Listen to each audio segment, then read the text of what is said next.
All right, so recording in process. There you go. Great. Hello, everybody, and welcome to our first group practice for Solo of the Month in, gosh, a little bit over a half a year. It's so good to be with all of you again, where we seek connection, not perfection, which is my own studio slogan, my own personal hope of what I do when I get the instrument out of the case. And I know that a lot of you have seen this before, but I literally mean that. In my case, I have a piece of paper that I read to myself out loud every time I get my flute out to remind myself to take playing the flute a little less seriously. I know that I went through a bit of a phase where if it wasn't perfect, then I would just be upset and depressed and angry and frustrated and all of those things. And I started losing joy in making music. So I had to take a big step back, and that's part of what Solo of the Month was for me, was to have an opportunity to connect with more musicians and rediscover my own personal love of flute and my own relationship with it. So hopefully all of you are doing the same thing, but can we just go ahead and say that out loud? If you have another mantra, you're welcome to say it too, but I seek connection, not perfection. I And see. hopefully, go ahead. I seek connection, Not perfection. not perfection. Yeah, and perfection, maybe it's unattainable, and maybe that is a fun goal to keep seeking that impossible dream. But I think it is also quite rewarding just to be making music together. So today we're going to have a little bit of a concept. Oh, and also thank you to Flute World. That's going to pick up some sponsoring of some classes again, which is really fun, and some group activities. There should be a code, but I don't think they have it active yet. So I'm going to hold off on the code, or don't use it yet. I don't know what it does. There will be a code. I think the code is just Allison, which is my last name. But it should give some perks. They've tossed around a couple of really great incentives for you if you're buying either sheet music accessories or an instrument. But I don't think they've quite gotten it together yet. When I used to work for Flute World, that was part of my job, was figuring out how to make the codes work. But I don't work there anymore. So anyway, today we're going to cover two pieces of repertoire: the Gaubert Suite and good. It's already active. At least the 10% off sheet music is active. Cool. It probably is going to grow beyond that. Gaubert Suite and the the Donjon Offertoire. But we're also going to talk about the concept of lift. And so with lift, I think there's a few things that this applies to in flute. And you can think of it in physics if you like airplanes. I live near the, Boeing stuff, but and Scott Air Force Base. But lift, when we're thinking of flute, I'm thinking about tapers and releases, and also the space between notes, especially repeated pitches. So we'll do a little bit of warming up specific to that here in a second. But first, when you think of the word lift as it applies to flute, what are some things that you think of?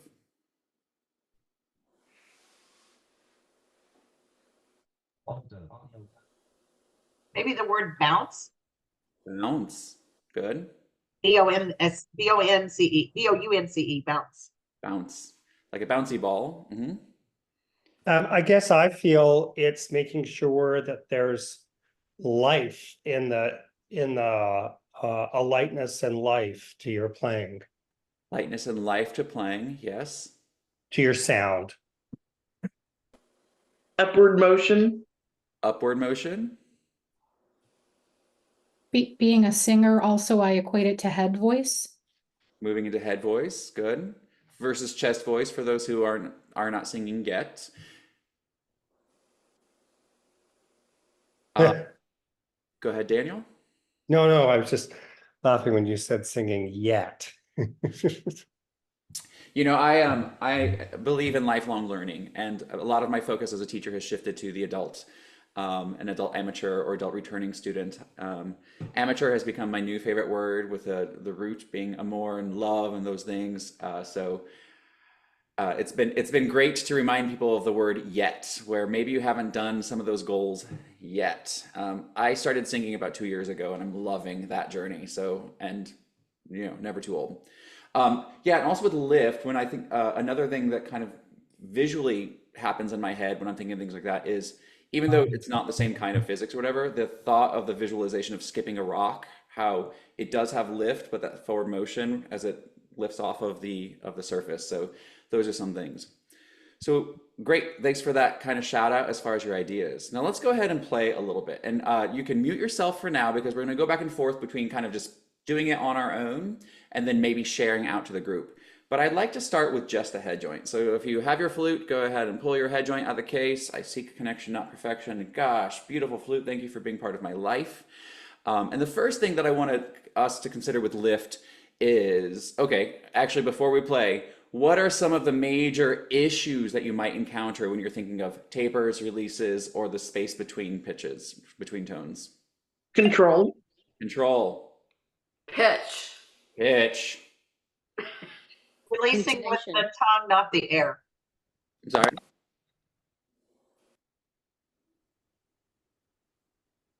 All right, so first thing is going to go just a little bit of a lip flexibility exercise to help think of some of that too. The direction and speed of air, um, the control of the air, and then that's going to help with the intonation. So with this, as we are going to just do a lip flexibility exercise, thinking about the airstream getting bigger, and then think of the airstream getting smaller, but compressing upward rather than compressing down. So with just the head joint, and I'm going to mute myself here in a second. Simply, if you've got a tuner, turn it on. Just bend the pitch back and forth a little bit so you can see what happens when you move your lips. And some technology is amazing. We're able to have front-facing cameras on with a tuner at the same time so you can see what you're doing with your lips. Or it's always great to have a mirror handy if you don't have all of the technology set up for that.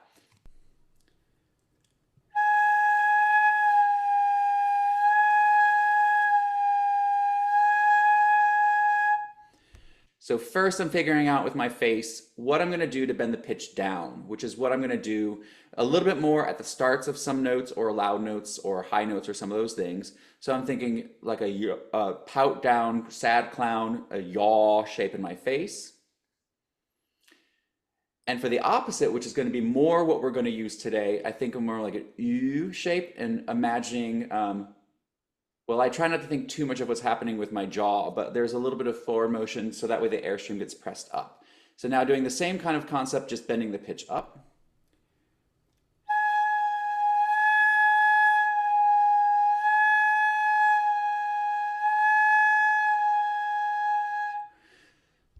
So take a second and play around with your head joint. You can leave it all the way open or all the way stopped or both or alternate between it. And just notice what kind of movements of your face change the pitch and how. Trying to keep the dynamic relatively the same for now. And then after you've had a little bit of fun, if you want to demonstrate, let's please go ahead and demonstrate out what's happening with you and your face and your flute right now.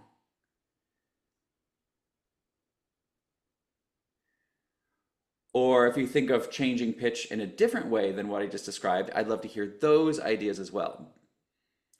One of my teachers, Don Gottlieb, used to say, there are more ways to do things right than there are ways to do things wrong.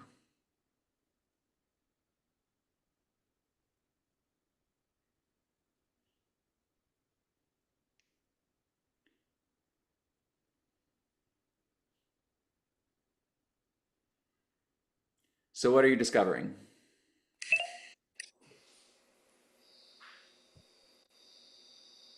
Well, sometimes when I'm in the section, I tend to play down, and it's a big difference when you play up. So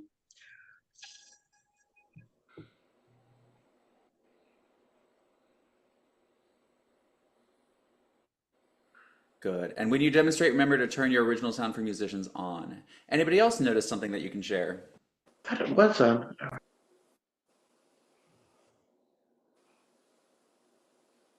All right, if we're a little bit shy this morning, we'll go ahead and move on. Go ahead and put your flute back together. And again, if you have any other thoughts of how you're going to adjust pitch, I'd love to hear them. We want to fill up our tool belt with as many tools as possible.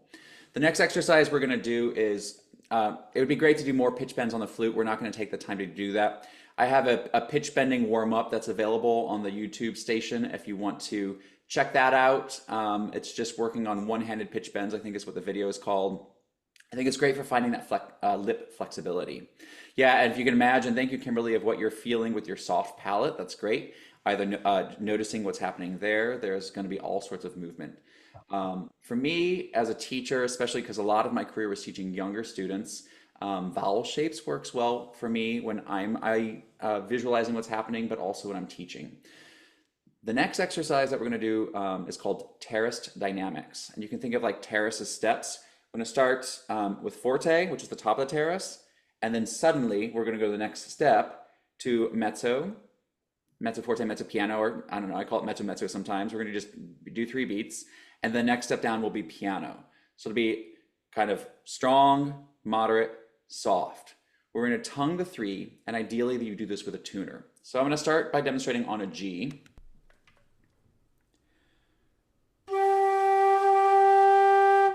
Sorry, let me find my flute face today. Just put it back together.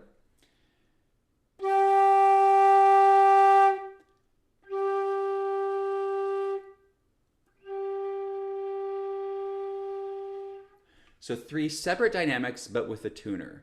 Try that, and then we'll discuss what we're thinking first. So try it on a few notes. Loud, moderate, soft, 3 separate steps.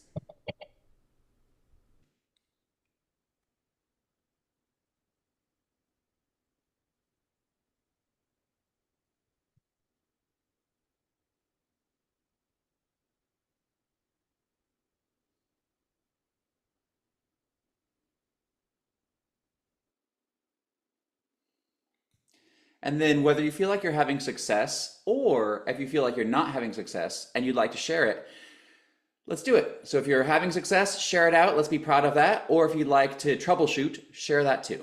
Let's hear a few people do 3 stages of 3 steps of dynamics.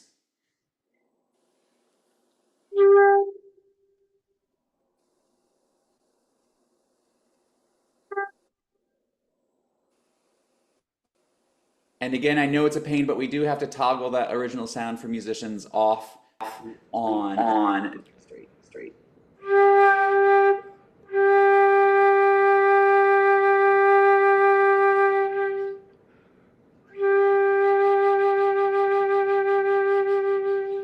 Yeah, so that nice taper. Second. Go, can you demonstrate the steps? Hmm? Can you demonstrate the steps of the terrace?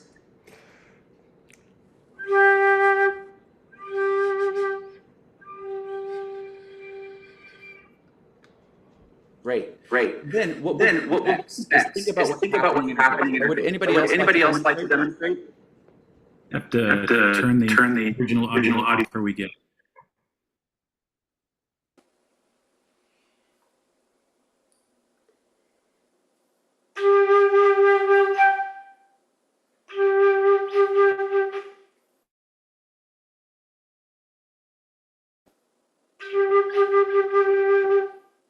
Great, and was that Barb?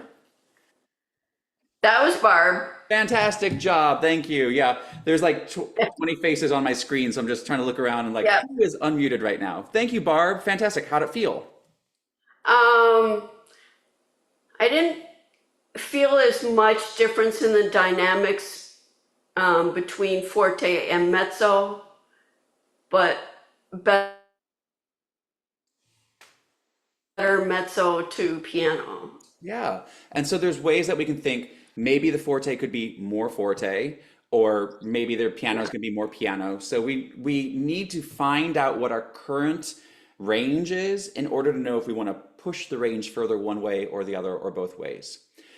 For me, when I do this exercise with these terraced, I'm thinking ah, ooh, 3 different vowel shapes in my mouth, or something along those lines. Maybe try saying that with me.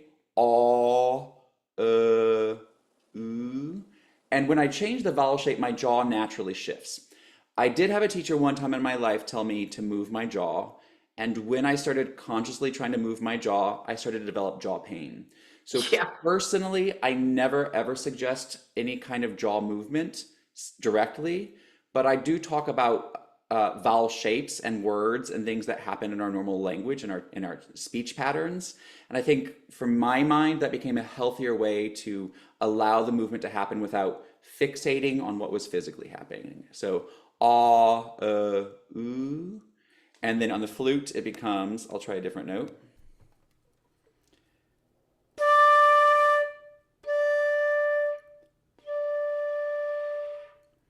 And I've got my friend with me, usually, and so the goal is to keep him happy.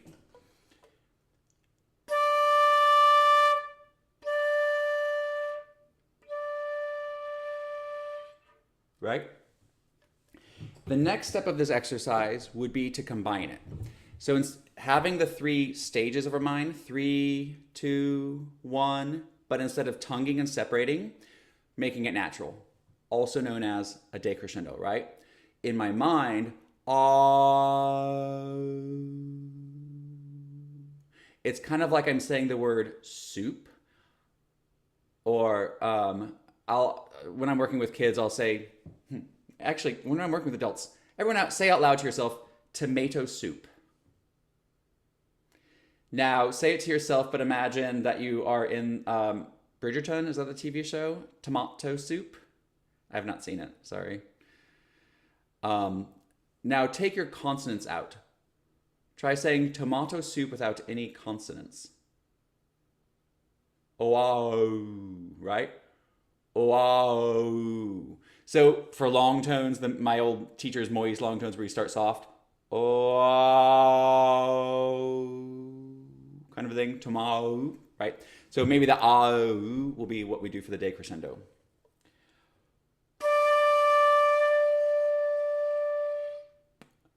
Almost imagining the soup at the end.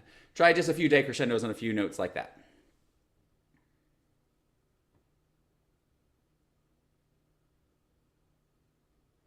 That really worked. It really worked. Good. What other observations are we having? Does anybody want to play it or talk about what they're feeling or talk about an alternative that you think about when you're working on your tapers or your decrescendos? I think of the direction.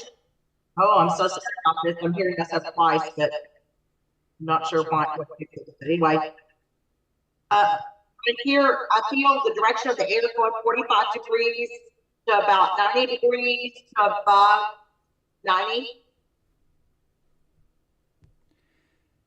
So you're feeling the air direction changes? Yes, it goes from a 45 degree up to a 90 and beyond. Yeah, and so when we're playing louder or more forte, I think of a big column of air. If I imagine the riser of my flute, I'm gonna try to draw real quick.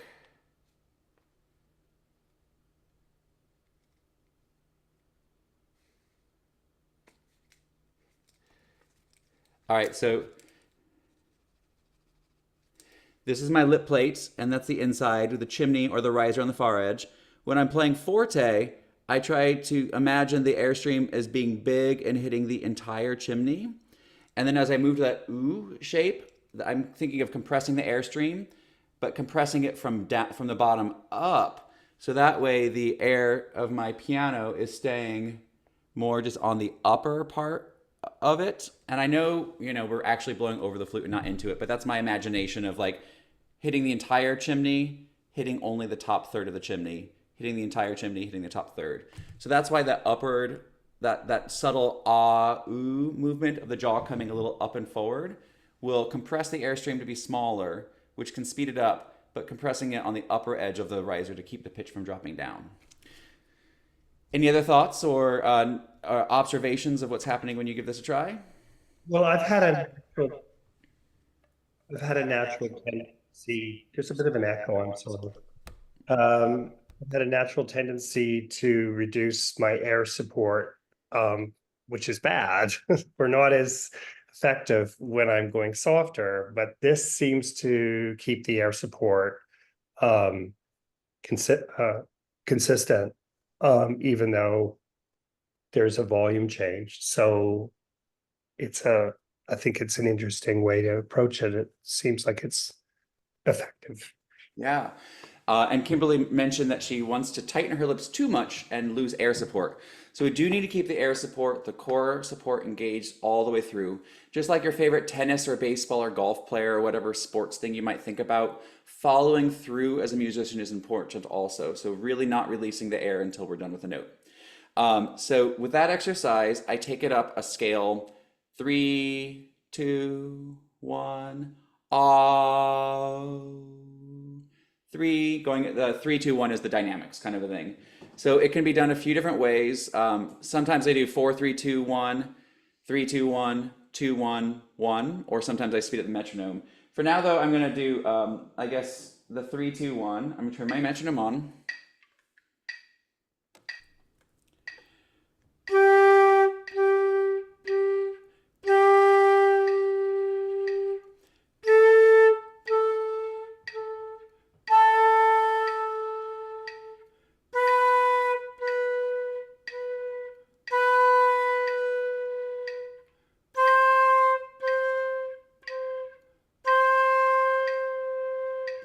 At whatever tempo makes sense. Sorry, admitting people. So try that on a few notes, maybe going up a scale. We won't, of course, take time for everybody to do the entire range of the flute right now, but I want to get the concept out there to practice before we just combine it with one more concept that we can start applying.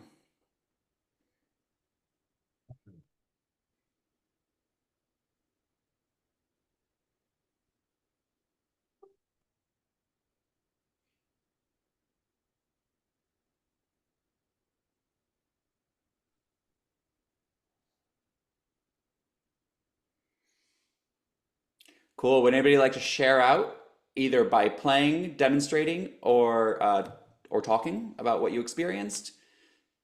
Wins or troubleshooting. Both are great.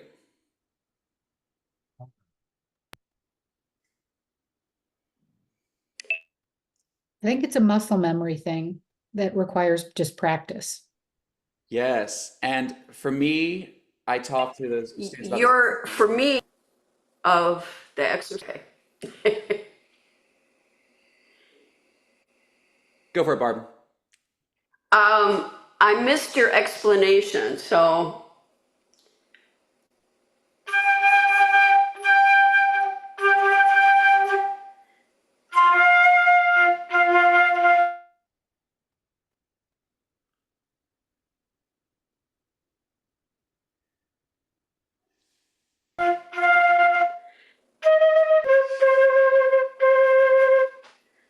Yeah, I think you're on a great start. So your entrances, your starting notes were sharp in comparison to the rest of them.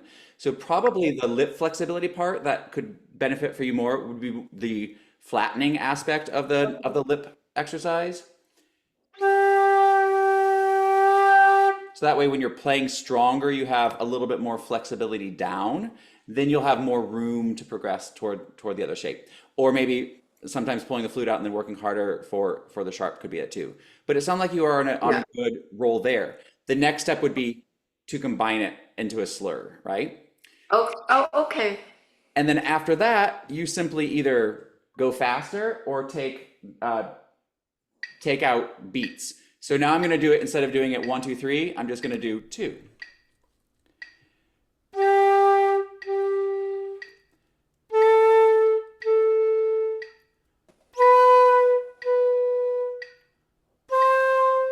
Or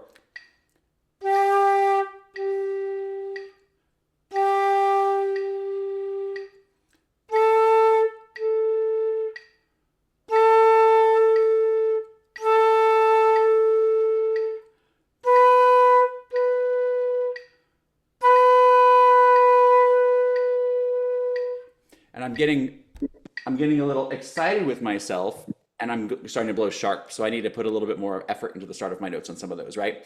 But making it more and more like a bell tone. So one of my early teachers, her name was Cheryl Anderson when I studied with her. She's now Cheryl Sabo. When I was in college, I went to visit her years after I stopped taking lessons from her. And she was like, "You play beautifully, but your pitch is bad. Especially your releases are going really, really flat.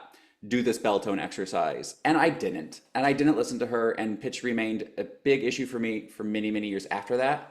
And then when I finally started doing what Cheryl told me to do, my pitch started getting better. So Cheryl Sabo, if you're out there in the world, please, thank you from the bottom of my heart. And all of my students now are probably appreciative of that tip too, because I do apply it.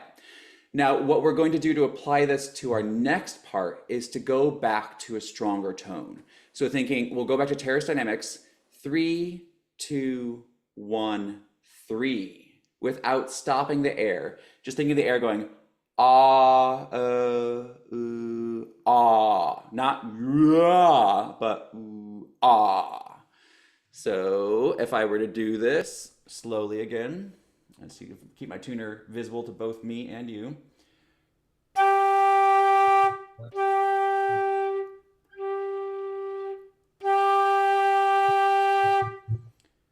Try it separate a few times, terraced a few times.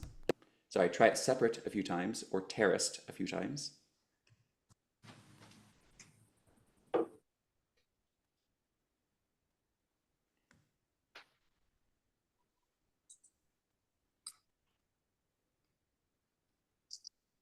And then connecting, I will retongue the strong, I will do both tongued and not tongued for the return.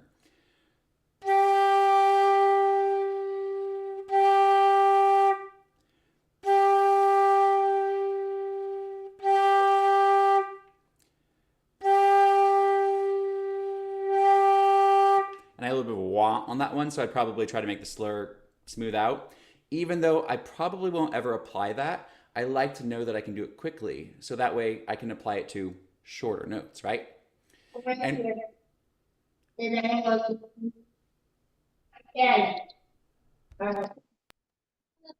so yeah, would anybody like to share out what they're discovering? I'm sure and I was in the frosted. Sorry, I didn't quite catch that. I think Amy?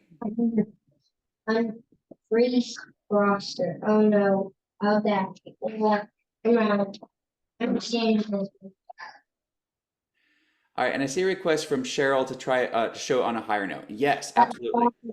Let me jump up. Let me jump up right now to a high D. I would do the same thing there, and then maybe I'll try it on an even higher note. But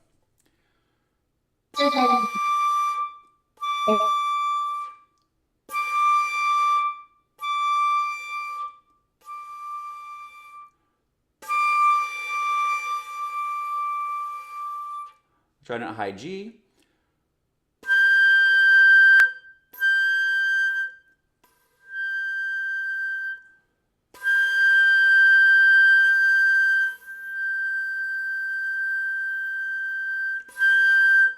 And so on and so forth. So applying this practice to the entire range of the flute, I think will be useful. And then doing it in shorter durations is how we're going to apply it to the music. So if you pull up your Gaubert suite, the first movement, right away, that opening, we have two A's in a row. A, A. Well, that's not an A that I was saying, but you know what I'm trying to say. So if I were to apply it, I would think 2, 1, 2, because I'm probably not starting at the 3 dynamic.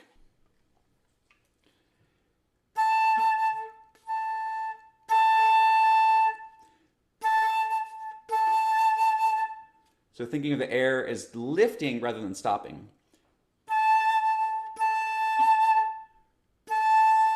Sorry. My one-handed demonstrations are not the best. Try it and then we'll share it out a bit.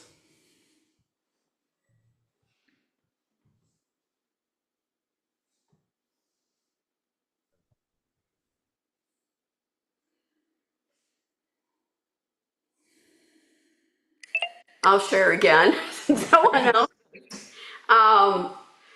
You wanted just the first note of the Gaubert? If you want to play on for a bit, please do, because we can apply the releases to a lot of places. Measure 5, we have the B, A again, right? So one thing as musicians, I'm going to spiel for a second before you play, Barb. When we have repeated pitches. Say that again. Oh, I was just kind of on a soapbox still. Go ahead and demonstrate.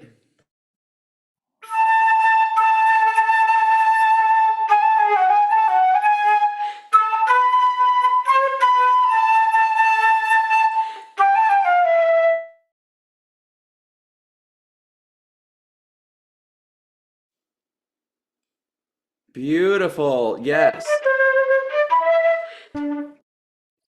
Yes. Really wonderful. There's a tiny bit of lag, so the sound cut out, at least on my end there for a second. I don't Yeah. know for others, but what we heard was really beautiful. How'd it feel? Pretty good. I've been focusing on, among many things, keeping the airflow going through phrases. Yes, good. The continuous air through the shape the air to the phrase. So in this opening, some of the, I guess, Because I have whole phrases. right.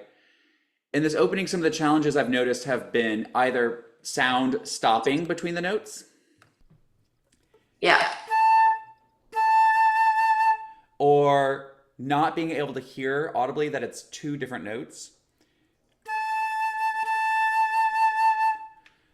which maybe sounds great in your room where you are, but if you think of the distance between yourself and the audience, that little bit of lift is where we're going to hear that it's got rhythm as well, that kind of rhythmic interest.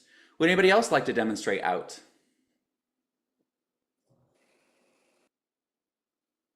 I'll try. And hopefully my original sound is properly disabled. Just try a note. Sounds okay.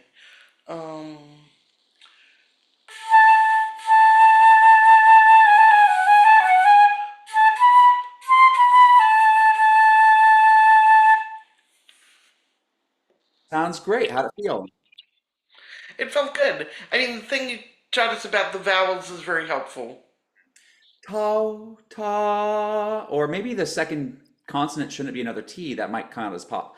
Ta, da. Might be a shape that could be useful. Mm-hmm. What else are we discovering out there?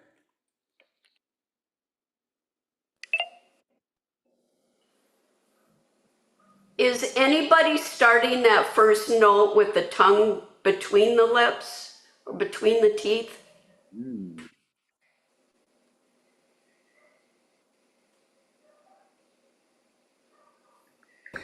know, sorry. Be a little. The question was starting the note tongue between the teeth. I was taught that. With their tongue between. So I was taught that in the 70s. And yeah. And I didn't play in the 80s and 90s. I didn't play until 2018 again. And when I went back to playing, the first teacher I had was much younger and said, "Where did you get that idea from?" And so I've stopped doing that all the time. But I'm wondering, does anybody, I actually am interested to hear whether people do that anymore. It's very French school. I've never heard of it. I think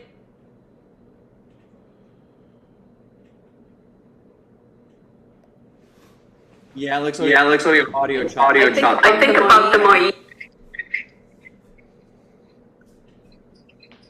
Go ahead, Barb. Hang on. Okay. See if. Is this any better? No. What were you going to say then?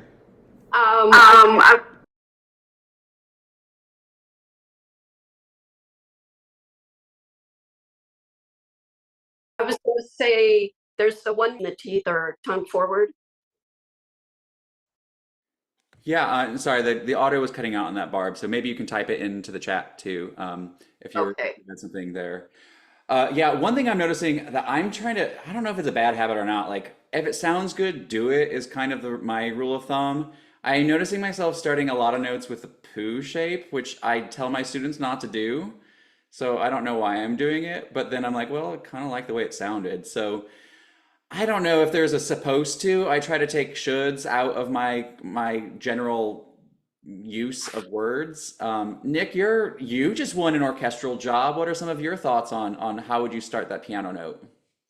I was just experimenting with that a little bit. And so what I think is a great option also is to take the tongue completely out of the equation, especially if you want to have a really gentle I don't want to use the word attack, but just start of the note. So especially in this invocation, maybe not using the tongue on the first note and just having the air set up so that you can go almost ha, and then give a little bit more definition to beat two. So ha, ta, or ha, da, something that gives you that lift also, but also just helps you to sort of sneak in.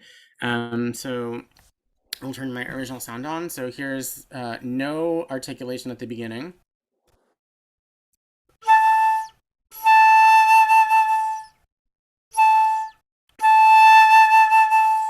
So it gives you a little bit more variety, even though you've got the same note repeating, but it also honors having space in between them, being at a soft dynamic, and also the tenutos that are there. Yeah. Great. And so some of these concepts of lift and taper, who would be willing to demonstrate a bit more of either the Gaubert suite or the Donjon offertoire to show some of these in uses and phrases? Also, hey, can we get around? Congratulations, Nick, for winning that gig. Which is the orchestra again, Nick? Thank you. It's I am now the assistant principal flute and piccolo of the Omaha Symphony in Nebraska. So I'm moving west from Massachusetts. Congrats. But I can demonstrate a little bit of the Gaubert if you would like. I can play the opening section. Beautiful. Let's hear it.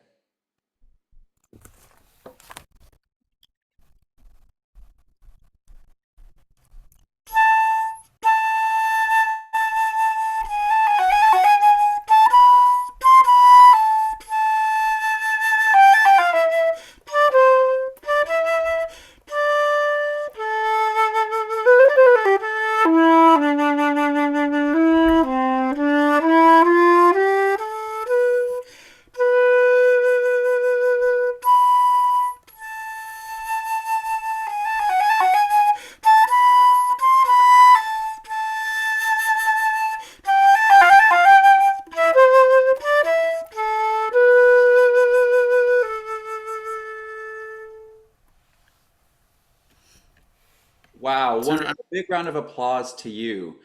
So we talked about applying it in that third measure, the A, but did you all notice in measure 5 between the B, A, and then when it happened again in measure 13, Nick still had that hint of lift between the two repeated A's, which made it clear that he was playing rhythmically there.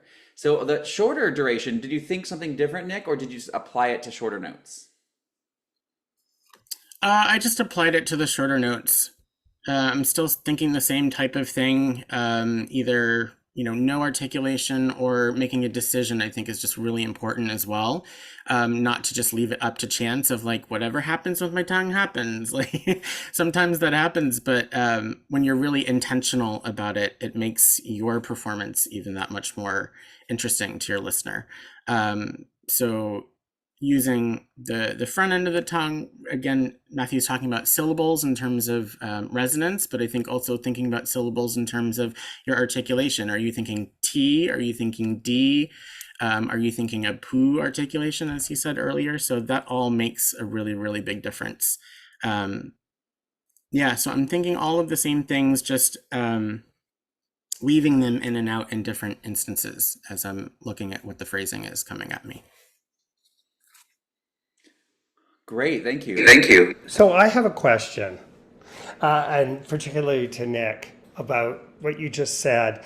How do you, when you execute the piece or play the piece more than once, how do you said you have lots of things going on, thinking about them and mixing them up. How do you remember what you want to do so that you play consistently, or is that a concern of yours? That's a great question. I think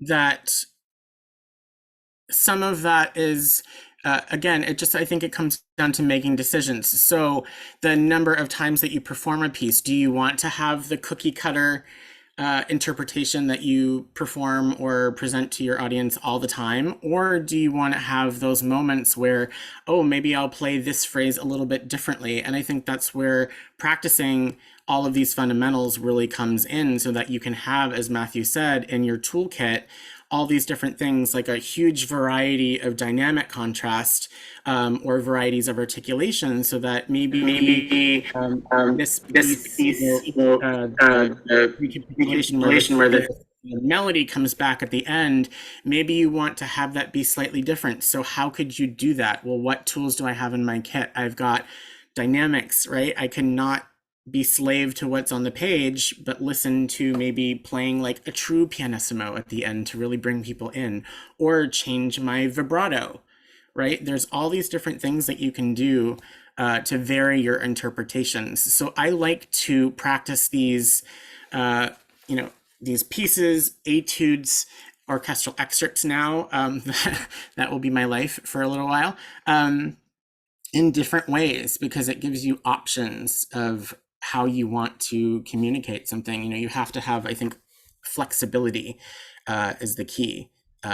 My job is going to be, assistant principal flute. I'm going to have to sit in that hot seat and play solos, which is very exciting. But guest conductors will often come in and ask you to do maybe a solo differently, or ask you, can you please be softer here? So you have to have that wide range of flexibility, which is why I think this group is so fantastic, that we're having these opportunities to practice our fundamentals together, because that really is the building block of giving you as many options as possible. And then again, from those, there you make your decisions. Do I want to just play it the same way every time? Or do I want to take this section of the piece and play it maybe just a little bit differently? And I know that a lot of people hear me, on record player on repeat, saying I spend probably 2/3 of my practice time doing fundamentals, and then the music doesn't feel hard to me, because I've already done my scales, my arpeggios, my tone, my dynamics. Is it the same way for you, Nick, or the other performers out there in the room?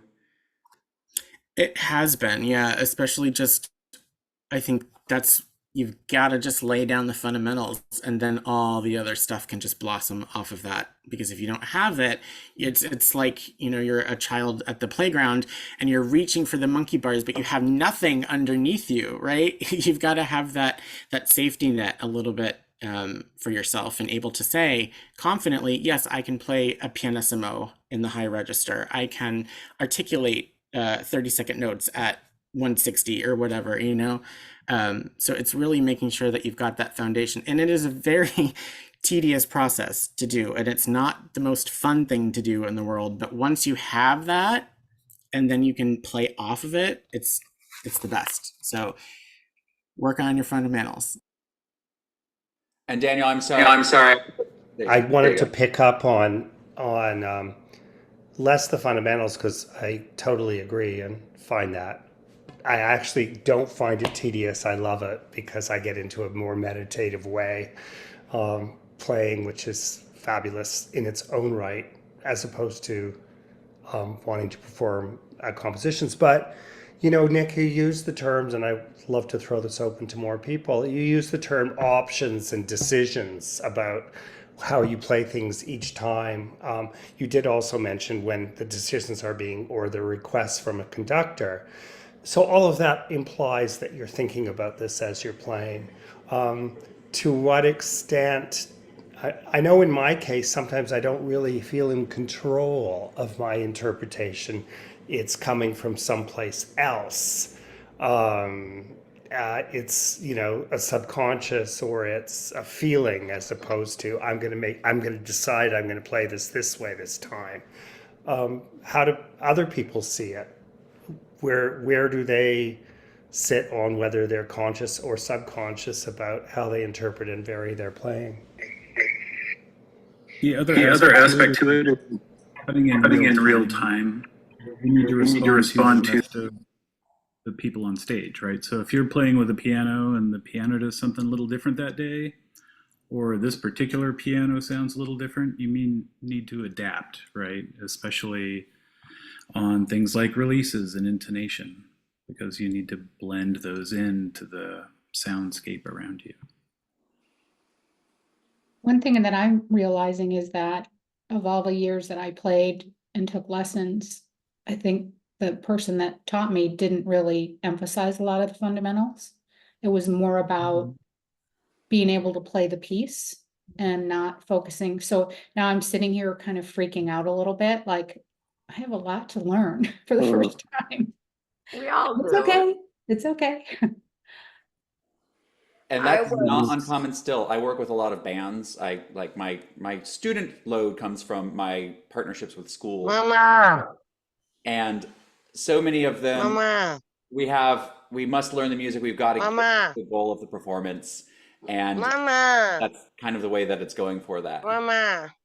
We got someone who's needs their mom. And it sounds like my dog's starting to pitch in a little bit too. So let me talk about applying the same concept to the offertoire, and then we'll spend a few more minutes letting people show out, demonstrate out. So with the offertoire, one of the words that Nick said that caught my attention had to do with the choices of variety. And so in addition to there might be a conductor asking you to do one thing, in the offertoire, the opening theme happens 6 or 8 times. I'm not going to take time to count right now.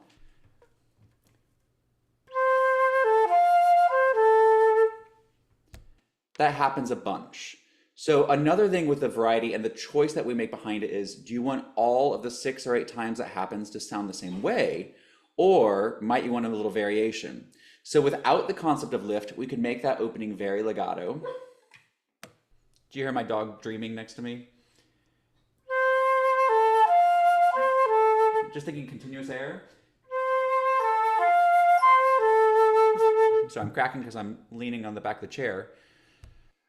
Which is a great option to have it a little bit lyrical and connected like that. But I could also think 3, 2, 1, 2, 1, you know, like doing a little bit of a taper for that second note.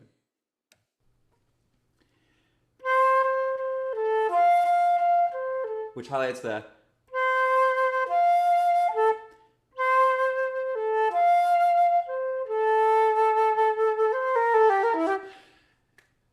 it gives it a little bit more of a lilting feeling, which to me feels more lullaby-ish. Like a little bit more of that rocking sensation. So we get to make choices as performers. And again, I think there's more great choices than bad choices, especially if it comes from a place of intention, internal intention, not just logic, sometimes both. But maybe try playing the opening few notes of the Donjon offertoire. Try it completely legato, da, da, da, and then try applying the da, da, da, da, da, da, da, to have a little bit of a taper, a little bit of a lift on the 16th notes, which could be something that you might pepper in the middle, or all of them, or the beginnings, or the ends, or however you might decide.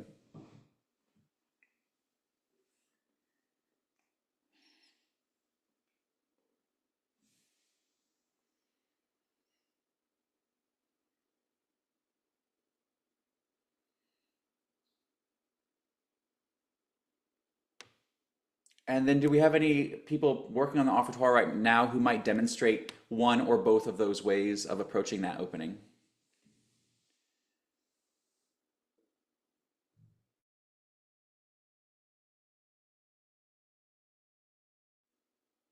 A quiet crowd this morning. Maybe it's just too early in some people's time zones, or maybe it's just been so long that we don't feel comfortable sharing out. Again, I hope to change that where everyone's going to feel like, yes, I'm ready to I play. can do it. I can do it if you want. Let's hear it. Yeah, who in the group is working on it? Because I just pulled the music out now. I did too, but I worked on this. I played it at a wedding like a month ago, so I remember the notes. Okay. Oh, got a toggle. All right.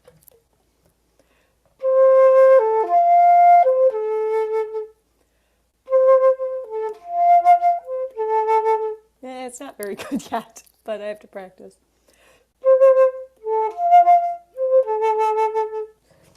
I don't know. Yeah, so maybe something in between could be an option also. It doesn't have to be one extreme or the other. But Melissa, that was really great. How'd it feel to explore the options there? It felt good because, when I played it, it was just tone, just thinking about tone and thinking about the tapering and the lift. I always go flat when I taper, always flat. And so I'm trying to correct it with lips. But when we started and we're doing that exercise with just the head joint, I can go flat really good. I can do really well going flat, but going sharp is so hard for me. Yeah, But and I'm glad you brought that up. The same for me. So one thing I had to do, which was the worst 3 months of my life, was to have my normal flute face in a slightly flatter position. So that way I had more room to lift the pitch up. So I had to get used to playing more like this always, so that way I could lift up. I think I'm going to try that. Thank you. No joke, it was the worst. I remember Siobhan Dose in Iowa City. I was like staying in her guest bedroom when I worked out for West Music for a couple of months, and like she's like, Matthew, your embouchure is really too tight. You've got no dynamic flexibility, and you go flat all the time. I was like, wah. She said it nicer than that because she's super nice. But it was one of those things that was the second wake up call, right? Cheryl was the first. She's like, your intonation is awful, and then Siobhan's like, you really need to change your embouchure. And I was like already in the professional circuit by then. I should have known, but my ego got in the way, right? So finding the like, okay, maybe I just need to have my embouchure be a little bit different for this stage of life. We start flute at whatever age we are, and we hold on to so many things that we learned when we were 10 or 12 as the truth of our flute playing. And it might not be your truth anymore. Kind of like how a lot of adults will blow really hard for their high notes because that's what they had to do to get the high B flat to speak or C to speak when they were 13. You might not need that anymore. But also our bodies physically change too, so we have to be like, oh yeah, I don't, believe it or not, I don't have the same body that I had when I was 10, when I was first learning to play the flute. So recognizing those things as a reason to make change.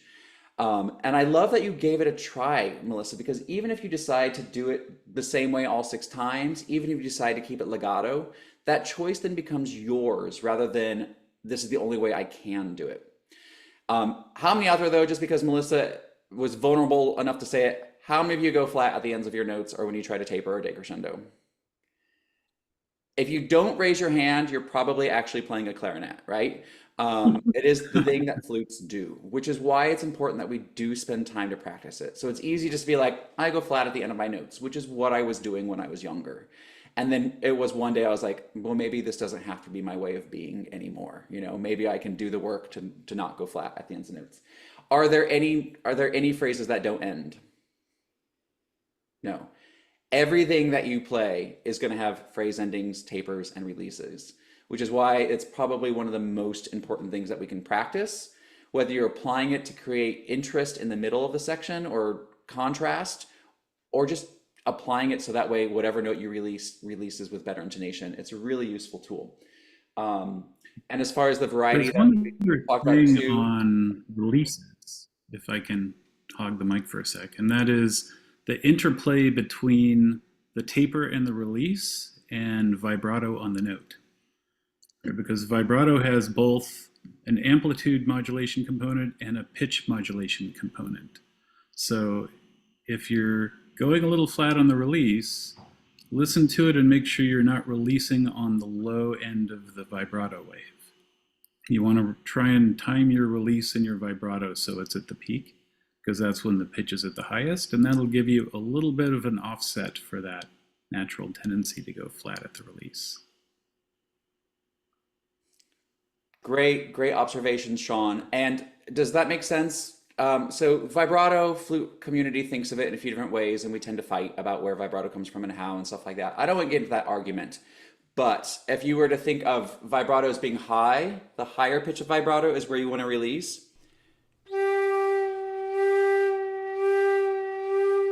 Right? Versus the lower pitch of it. Or if you're thinking abs, the contracted. If you release with a contraction, or if you're doing some kind of combination, what Sean means is pay attention to where you are in the pitch of the vibrato and try to have the release at the higher pitch. Am I paraphrasing fine, Sean? That's the idea. Yeah, maybe we'll have a vibrato talk. I actually talk about the vibrato box. Vibrato is, to me, 3-dimensional. We have size of vibrato, how big it is, and that has to do with pitch. the speed of the vibrato, how fast or slow it is, and then also the shape, if it's like roundy or pointy or whatever it might be. So vibrato is multidimensional, and when we get to choose where we place our vibrato, then we have even more control over what we're doing. And that control is not only great for us to create variety for ourselves, but also think of modern audiences. Attention spans are becoming shorter and shorter and shorter. So the offertoire, for example, as gorgeous as it is as a 3.5 minute piece, if you play the same thing 6 times the same way all 6 times, you might lose a little bit of the focus for some of our attention spans. So creating a little bit of variety can also keep your audience engaged. So it's not only about our feelings, it's about our connection, right? And that's what we're seeking, is connection. Connection with you and your music, but also connection between you and your music and your audience and the rest of the world. Would anybody else like to share out, either by playing or discussing something? Any other thoughts or questions or comments or performances? I had something about the dynamics. So when you're playing softer, that does help with breath control because you're not using as much air. But it seems like these phrases have to be done in one breath. Are you thinking of the Donjon or the Gaubert right now? The Donjon, but maybe that applies to the Gaubert too. I hadn't thought about it. I hadn't worked on the Gaubert very much. Breath conservation is something that's quite important, and having a better understanding of your relationship with your embouchure is a big thing. So a lot of times I kind of think of air as on, but how strong am I supporting? But really where most of my air regulation is happening is probably in my embouchure. So I'm trying to keep my throat always open, even though we can change and regulate air through our throat. Personally, that doesn't work for me without getting extraneous noise. So I try to think of most of the air regulations happening in my lips. And if you're noticing that your phrases are short, you might be having some inefficiency or a deficiency in your embouchure where you're wasting air or letting out air that isn't actually helping with your sound. So doing some focused work on the lip flexibility might help with that too. Anyone else? Questions, thoughts, comments, or some demonstration? Might also think about lip pressure versus air pressure. If the sound gets weak or the pitch drops, the air pressure, sometimes even when you're using your lips and trying to be flexible, it's a matter of keeping the pressure constant. I compare this to like when you blow up a beach ball. If you let up on the air pressure, the beach ball is going to collapse. Or else you can think about it even with maybe airing up a tire on a car. Yeah. Is there anything that you can demonstrate for that, Cheryl? I'll try. I'm having trouble with my sound off and on. I don't know if this works. So,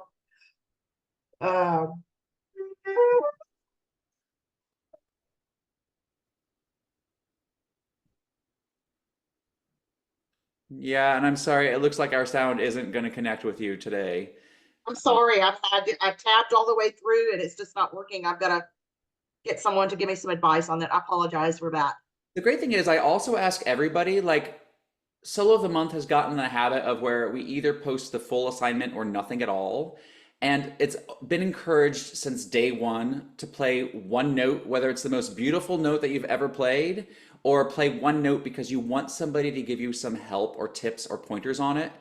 Let's please remember that the assignments are just kind of to keep people on the same page. But what the assignment really is for us to do something together. So Cheryl, if you've got some great tips, I would love it if we're not able to do it in this group, you're welcome to record a couple-minute video and post it to the group too, talking about how that's going to apply to what we're working on right now also. That's really useful.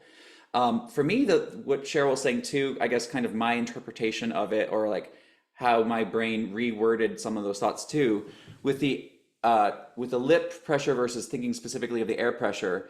If your lips are open, think of the air pressure there. But if you engage, and I don't want to say tighten the lips, that's a word I avoid. Tighten to me creates tension. But if you begin to engage or tone the lips, especially bringing the bottom of them up, it creates more of that funnel shape like a colander, and air pressure is automatically going to become stronger as it reaches that smaller point. I don't know if you can see the demonstration I'm trying to do with my hands. So if you move from that more open to a more closed, the air pressure is going to increase as it moves into the smaller space. Any other thoughts, questions, or demonstrations? I have something to add, jumping off. I believe it was Kimberly saying that earlier. She was experiencing some of the lip tightening when she was trying to go quieter, and then the dropping of the support. I think a really fun way to think about letting the lips be still or not as engaged in that process is to think. I always talk about from Toy Story, Sheriff Woody, and how he has the pull string in the back of him, right? So when I'm trying to work on tapers in any register, especially at a soft dynamic, and we need to keep the air really, really fast moving, I think about myself as being like Sheriff Woody, and that somebody's got that pull string and it's connected in my belly button, like in my spine to my belly button, and somebody's just giving it a little bit of a tug because that just gives me enough oomph in my core to make sure that the air and everything is going to be supported. So as you're thinking about your tapers at the ends of things, think about Sheriff Woody and that pull string, and it really is very effective to be able to have the air stay really nice and constant. Yeah, thank you, Nick. That's very, very relatable to what I've learned from singing as well. And my daughter's a professional singer, and she kind of talks those same concepts. It helps to have that visualization, at least for me. And it's like always thinking about the air flow versus starting and stopping something. It's more modulating the airflow, and you don't ever really want to think like stops and starts, although we do start and stop. Thinking of that feels like it shuts things down, for me at least. Yeah. And it also takes the focus off of the lips, because oftentimes we're like, oh, my lips, they're engaged, blah, blah, blah. But if you just focus on the air by thinking about that pull string, it takes that focus off the embouchure, off the face, and it redirects it lower to our source of sound, which is the air. Thank you. And I've got to personally say thank you too. This week, as some of you may have noticed, I'm having like super extreme heat chapped lips, and I'm not used to playing flute when my lips hurt. And so if I can take some of my focus off my lips, thank you, Nick, I'm going to start thinking about something other than my lips and see if I can find a little bit more enjoyment in my own flute playing today. Again, I want to thank everybody for joining today. This is awesome. It's great to see faces again and some new faces. If we can take just a second and thank you, Flute World Company, for coming back. And even though I'm no longer an employee there, for deciding to support us again, that'd be great. When you are checking out, try the Allison and the code. I think it's supposed to be 10% off flute music and accessories, but I think there's going to be some kind of discount, not on instrument purchases, but on Flute Care. Either, I don't know if it's completely covered or a discount off or something like that, but Flute Care provides like annual maintenance on your instrument, including shipping, which is a really great deal. In the Flute Forum, which is 70,000 people strong, one of the most common themes is, can you believe a clean oil and adjust is $500 or is $450? And like, yeah, I can. Those people spend a lot of time working on their instruments. So Flute Care, it covers not only one COA a year or something like that, but it also covers the shipping, I think, like that. So if you're looking to get an instrument, try that code. I think it's going to help with Flute Care, either, I don't know if it's included or percentage off. But thank you, Flute World. And if you're thinking about purchasing music soon, definitely use the discount. The Solo of the Month group will continue with the Gaubert suite. We'll do the third and fourth movements starting in July. And the second group is going to be doing the Kohler Berceuse. Again, both of these pieces are in public domain, but I know some of us like to have like the physical, tangible, good smelling copy on our growing libraries as well. If you ever have any other questions or thoughts, please send them to me or add them to the group. That's what the group is for us to learn and grow and connect and share together. So please keep on being a part of it, with your performances, with your comments, with your encouragement to each other. And if there is an overall theme that you would like to see applied, because this is kind of a new concept rather than just going straight to the music, to start with a theme of these tapers and lifts. If there's something that makes sense, like maybe we talk about vibrato, or maybe we talk about the starts of notes or something like that, also let me know, and we'll see if we can make some more classes that are conversation about things that will help you in your performance, you in your teaching, you in your connecting with other people. Have a great day. Thank you, everyone. Have a good day.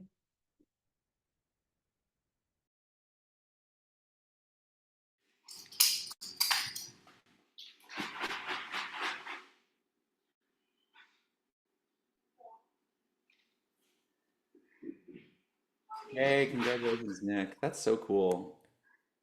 It's gonna be a lifestyle change, probably. Where do you say it was? Omaha, Nebraska?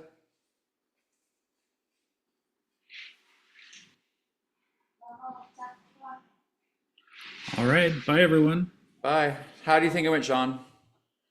Went pretty well. I mean, we had some echo problems. I think one person must have left the musician sound on whenever they were off mute, but Yeah, I forgot to turn it I off think a few times myself we too. need to reiterate mute when you're not speaking or playing. I think that will help. I wish because you can use spacebar to unmute. I wish you could use spacebar to turn off the original sound for musicians, kind of a thing. So that way when you talked, you just hit the Yep. spacebar. But if you fluted, you didn't have to hit spacebar, kind of a thing. But I'm not on the Next time, make me a co-host, and then I'll try and stay on top of people that are unmuted. Yeah, that'd be great. Because also the first 10 minutes I was distracted because people kept entering the room and I was like trying to shift over to Yeah, and you had it set up so they were going into the lobby, so maybe Yeah, I don't set the actually meeting up have next my time own so they Zoom go account, around. so I'm borrowing one. Okay, so you get whatever their settings are. Yeah. Yeah. Yeah, I tried to adjust some of them, but I didn't know which ones to adjust it before the class anyway. Was it too much talking, too much of the basic fundamental, or do you think it was appropriate for that particular group? I could have gone with more playing of the music, but I don't know if the group was in such a volunteering mood. But Yeah, I we got would some have of the liked more actual of the music too. But since people weren't eager to unmute themselves, I didn't want to just like stare at the screen and wait. So go ahead, though, what you were saying. Nah, yeah, that was it. Awesome. But let's give that other option a try at some point and see if it'll work better. Yeah, let's do a test of a small group and see how that works. Sure. Yeah, let's try and get 4 or 5 people together to give that a shot. Great. Okay. Well, as always, thank you for being here. Liz is awake, so probably time for breakfast. Enjoy. Have a great one. Bye. Take care.